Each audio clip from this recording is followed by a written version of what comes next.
नमस्कार, स्वागत है आपका। मैं हूं आपके साथ सुमित शर्मा। रायपुर से बड़ी खबर है, जहां पर आपस में भिड़े हैं कैदी। जेल में कैदियों के बीच भिड़ंत हुई है। सेंट्रल जेल में कैदियों के बीच मारपीट हुई।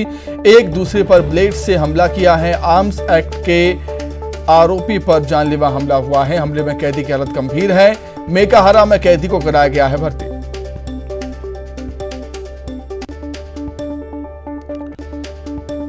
खबर रायपुर से आपको बता रहे हैं। यहां पर कैदी आपस में ही भिड़ गए।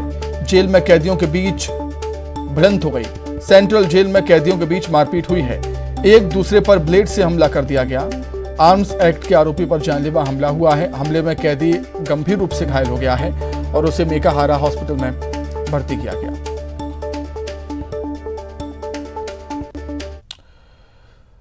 बड़ी खबर कोरबा से। जिला अस्पताल में एक नवजात की मौत हो गई। 2 नवजात की हालत गंभीर है। जिला अस्पताल में शॉर्ट सर्किट से बिजली की आपूर्ति बाधित हुई थी। एसएनसीयू वार्ड में भर्ती एक नवजात की लाइट जाने से मौत हो गई। 2 बच्चों को दूसरे अस्पताल में शिफ्ट किया गया है। परिजनों ने अस्पताल प्रबंधन पर लापरवाही का आरोप लगाया है। डीन ने लापरवाही की बात से मना कर दिया। अधिक जानकारी के लिए बातचीत करेंगे। संवाददाता अब्दुल जुड़े हैं फोन पर। अब्दुल, बताया जाता है कि शॉर्ट सर्किट से बिजली की आपूर्ति बाधित हुई थी और जो परिजन है वो अस्पताल पर लापरवाही के आरोप लगाते हैं, लेकिन डीन कुछ और ही बात कहते हैं। जी, जिस तरीके से ये मामला सामने आया है, मेडिकल कॉलेज से संबंधित जो जिला अस्पताल है, यहाँ बीती रात जो है शॉर्ट सर्किट की वजह से लाइट चली गई और जो एसएनसीयू जो बच्चों के लिए जो वार्ड बनाया गया है, जहाँ पर उन्हें रखा जाता है मासूम बच्चों को, उस वार्ड में भी जो बिजली है जो बंद हो गई, जिसके कारण ऑक्सीजन नहीं मिल पाना ऐसा बताया जा रहा है, जिसके कारण जो एक नवजात की मौत हो गई। वहीं 2 जो नवजात बच्चे हैं उनको दूसरे अस्पताल में शिफ्ट करना पड़ा, रेफर करना पड़ा ताकि उनका उपचार हो सके। वहीं इस पूरे मामले में जो परिजन जो है दीपका निवासी, उन्होंने अस्पताल प्रबंधन पर लापरवाही का आरोप लगाया है, लेकिन जो मेडिकल कॉलेज के जो डीन है डॉक्टर अविनाश मेश्राम, उन्होंने इन सारी बातों को से इनकार किया है कि किसी तरह की कोई लापरवाही नहीं हुई है। ठीक है अब्दुल, बहुत धन्यवाद आपका तमाम जानकारी के लिए। सीएम भूपेश बघेल ने सीएम हाउस में प्रदेश के पहले त्योहार हरेली को पारंपरिक तरीके से मनाया। इस मौके पर उन्होंने कृषि यंत्रों की पूजा अर्चना की। गौ माता को मुख्यमंत्री ने चारा खिलाया और उसकी पूजा की। हरेली पर्व पर पूजा अर्चना कर मुख्यमंत्री ने प्रदेश की खुशहाली की कामना की है। साथ ही स्व सहायता समूहों को चेक भी बांटे और गौठानों में गौमूत्र खरीदी करने और गौमूत्र टेस्टिंग किट का शुभारंभ किया। साथ ही सीएम हाउस में सांस्कृतिक कार्यक्रमों का आयोजन भी किया गया, जिसमें राव नाचा, कर्मा नृत्य, आदिवासी नृत्य के लोक कलाकार परंपरागत छत्तीसगढ़िया वाद्य यंत्रों के धुन पर जमकर थिरके। वहीं आज गौमूत्र की खरीदी की शुरुआत भी होने जा रही है।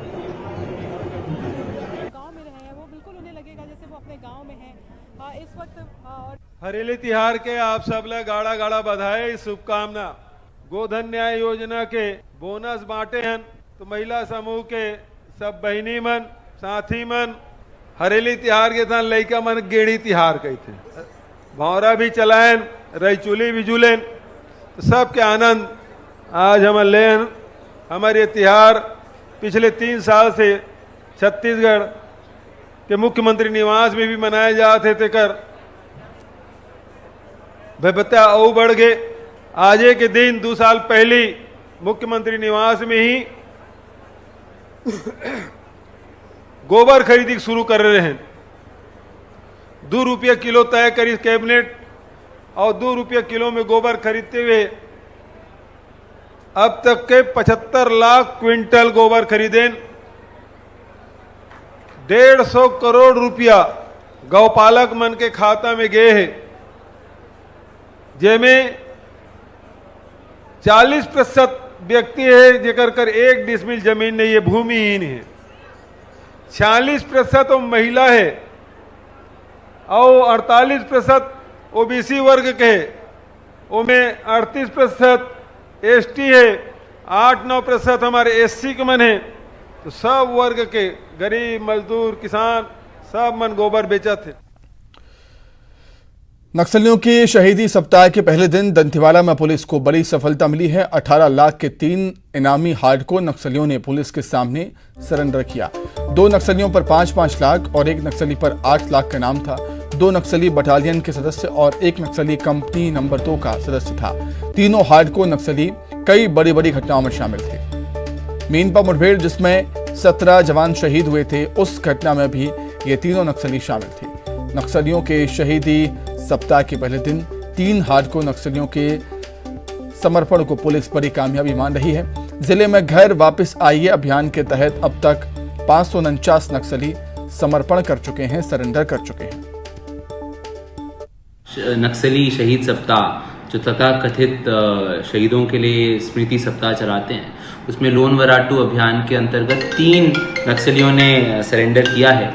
इन 3 नक्सलियों के ऊपर सम्मिलित तौर से 18 लाख का इनाम शासन के द्वारा घोषित है और ये हार्डकोर बटालियन और कंपनी के सदस्य हैं जो कि पूर्व में कई बड़ी बड़ी घटनाओं में शामिल रहे हैं।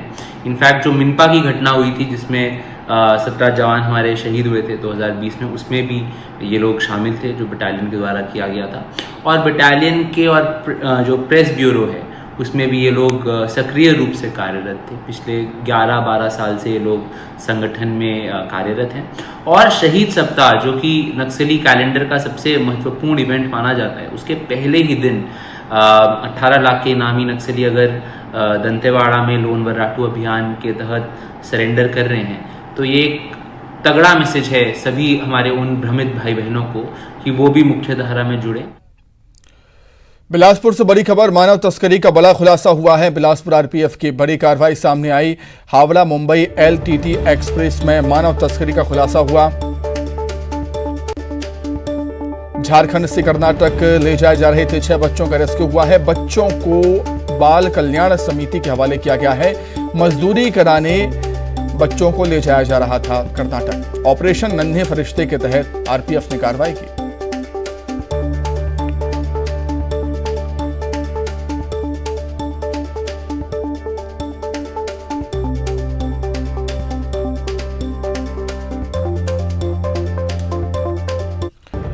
भोपाल से बड़ी खबर है, कांग्रेस का बीजेपी पर आरोप है। कांग्रेस समर्थित जिला पंचायत सदस्यों को जान का खतरा है। अधिकारियों पर लगाया है उम्मीदवारों को उनके परिजनों को धमकाने का आरोप। पूर्व मंत्री पीसी शर्मा का बयान है, पंचायत सदस्यों को वोटिंग नहीं करने का दबाव बनाया जा रहा है। कांग्रेस का दावा है धमकाने का ऑडियो उनके पास है। बीजेपी कांग्रेस के विजयी उम्मीदवारों को अपना बता रही है, ये भी कहा है पीसी शर्मा ने। बीजेपी पर झूठे आंकड़े पेश करने का आरोप भी लगाया पूर्व मंत्री पीसी शर्मा ने। तो फैक्चुअल है ये, उनको जो जिस तरह की धमकी मिली उस तरह के वीडियो हैं, तो कुछ तो उन्हें के मिश्रा जी ने भी बताया, बाकी है चुनाव इफेक्ट नहीं हो कल बताए जाएंगे। और कलेक्टर भोपाल ये कह रहे हैं कि आप तो प्रॉक्सी वोट पे साइन कर दीजिए, आपको जान को खतरा है। ये तो इससे बड़ी बात क्या हो सकती है कि मतलब जिला सबसे बड़ी पोस्ट होती है कलेक्टर की, वही ये कहेगा कि आपकी जान को खतरा है। अरे भाई जहाँ हैं इनसे वोट ले लो ना, प्रॉक्सी की ज़रूरत क्या है, इनसे वहाँ जाके वोट ले लीजिए, कलेक्टर साहब खुद चले जाएँ। तो बजाय उसके वो करेगी प्रॉक्सी उड़ा दो, ये लोकतंत्र की हत्या है। लेकिन कांग्रेस पार्टी लोकतंत्र ले तो सुना आपने किस तरीके से पूर्व मंत्री पीसी शर्मा ने यहां पर आरोप लगाए हैं बीजेपी पर। कांग्रेस ने बीजेपी पर आरोप लगाए हैं, कांग्रेस समर्थित जिला पंचायत सदस्यों को जान का खतरा है। जान का खतरा उन्होंने बताया। अधिकारियों पर उम्मीदवारों और उनके परिजनों को धमकाने का आरोप लगाया है। ऐसी बात कहते हैं पूर्व मंत्री पीसी शर्मा। वहीं कांग्रेस के आरोपों पर बीजेपी ने जवाब दिया। बीजेपी के प्रदेश मंत्री रजनीश अग्रवाल का बयान सामने आया। कांग्रेस कर रही है चुनाव में हारने का प्रलाप। जनपद पंचायत में हारने के बाद जिला पंचायत में कांग्रेसियों को हार का डर सता रहा है।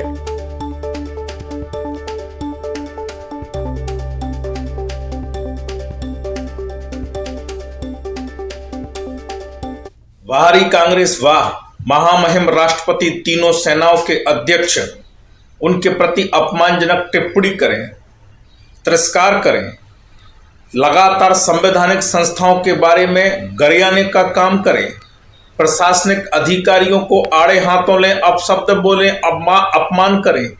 जब जनपद अध्यक्षों के चुनाव हार जाएं, बुरी तरह से पराजित हो जाएं और जिला पंचायत में भी हारने की संभावना सीधी खड़ी हो, जहां बड़ी तादाद में भारतीय जनता पार्टी समर्थित सदस्य जीत कर आए हैं, अध्यक्ष और उपाध्यक्ष भी भाजपा के बनने वाले हों, तो अनाप शनाप आरोप लगाने लगे।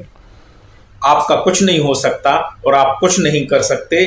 यहां लोकतंत्र है, कानून का राज है, संविधान का राज है और आपको किसी अधिक जानकारी के लिए सीधे राजधानी भोपाल का रुख कर लेते हैं। हमारे सहयोगी अनुराग श्रीवास्तव जुड़ गए हैं लाइव। अनुराग, इससे पहले भी हमने देखा था जब कांग्रेस कोई भी चुनाव हारती थी तो ईवीएम मशीन पर इसका ठीकरा फोड़ती थी। अब जब जनपद पंचायत अध्यक्ष के चुनाव कांग्रेस हार रही है तो बीजेपी के ऐसे आरोप हैं कि अब ऐसी बातें सामने आ रही हैं।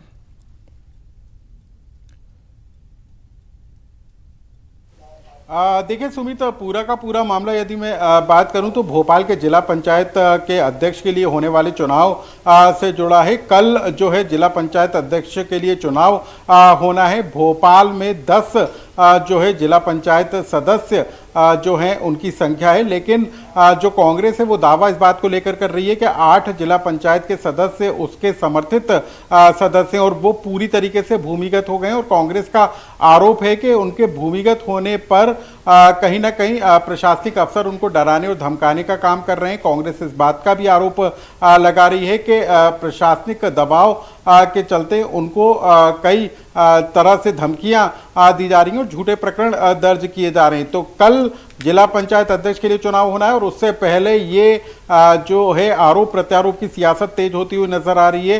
कांग्रेस का कहना है कि उसके पास इस बात को लेकर तथ्य हैं कि उनके जो विजयी उम्मीदवार हैं उनको डराने धमकाने का काम किया जा रहा है। लेकिन बीजेपी ने कहा है कि जब जनपद चुनाव में कांग्रेस पार्टी का हार का सामना करना पड़ा है तो वो जिला पंचायत के चुनाव में हार के डर से इस बिल्कुल अनुराग, चुनाव से पहले, चुनाव के दौरान, नतीजों से पहले, नतीजों के दौरान ऐसी बयानबाजी हमें देखने को मिलती है। बहुत धन्यवाद आपका जुड़ने के लिए। आगे बढ़ेंगे। कांग्रेस अध्यक्ष सोनिया गांधी और केंद्रीय मंत्री स्मृति ईरानी को लेकर लोकसभा में जमकर हंगामा हुआ। जिस वक्त दोनों के बीच हंगामा हो रहा था, सोनिया गांधी के साथ छत्तीसगढ़ के कोरबा से सांसद ज्योत्सना महंत मौजूद थी। न्यूज 18 से उन्होंने क्या कुछ कहा, आइए आपको सुनाते हैं। में स्मृति ईरानी और सोनिया गांधी को लेकर खूब हंगामा हो रहा है और इस सब पर बात करने के लिए मेरे साथ कांग्रेस की सांसद ज्योत्सना महंत है। मैम, सोनिया गांधी पर आरोप है कि उन्होंने दुर्व्यवहार किया पूर्व केंद्रीय मंत्री स्मृति ईरानी से। आप तो वहां मौजूद थी, हुआ क्या था? जब 4 बजे तक के लिए स्थगित हो गई तो हाउस से हम लोग सब वापस बाहर आ रहे थे। पीछे से ये जितने भी सांसद, हमारी महिला सांसद थी बीजेपी की और जो पुरुष थे, उनके कुछ उन्होंने नारेबाजी की, सोनिया जी के खिलाफ भी कुछ बातें की। तो सोनिया जी एकदम टर्न होकर रमा देवी के पास जाने लगी, तो हम लोग भी उनके पीछे थे। तो उन्होंने तो ऐसी कोई बात की ही नहीं, बात उनकी पूरी हुई भी नहीं थी। शायद रमा जी से वो बोलना चाह रही होंगी कुछ अपने मन की बात कि भाई ये क्यों मेरा नाम लिया जा रहा है, या जो भी वो कहना चाह रही थी। तो उनका तेज बात करना या वो तो हम लोग सुनते ही, क्योंकि हम लोग तो पीछे ही खड़े थे। और स्मृति ईरानी तुरंत आई और उन्होंने कहा, उंगली दिखाते हुए, कि ये सोनिया गांधी हम ज़्यादा जोर से चिल्लाती है, ये करती है। हम लोगों ने कहा ये गलत बात है, इस तरह से आप नहीं बोल सकते। तो इसी के साथ ही फिलहाल इस बुलेटिन में इतना ही। खबरें लगातार जारी हैं। नमस्कार।